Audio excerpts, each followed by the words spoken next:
uçluğuç, öçürgüç, kırındaş, şilim, boyak, qayça, kalem kutusu, süzgüç.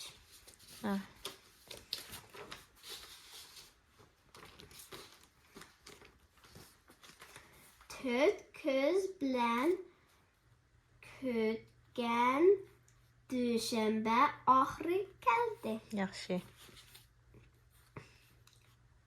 Mən məktəbdən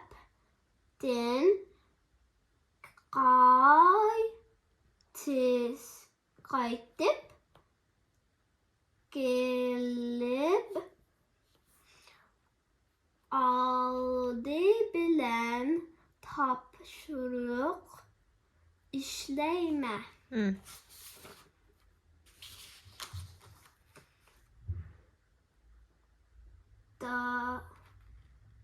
Dərs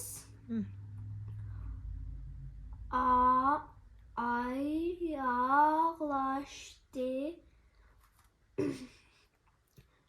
Şuna əmdi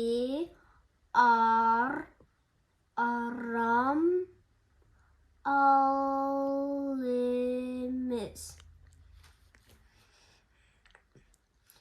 Dadamның deyişçə biz Türkiyəyə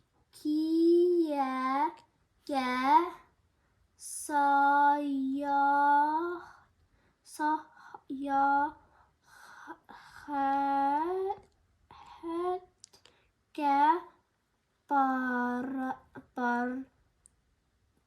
barıdığımız.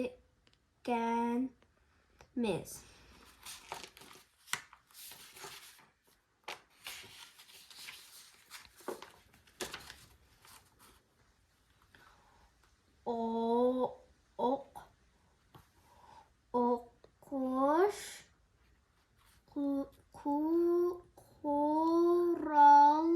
kuralları. Kızgıç, sırık.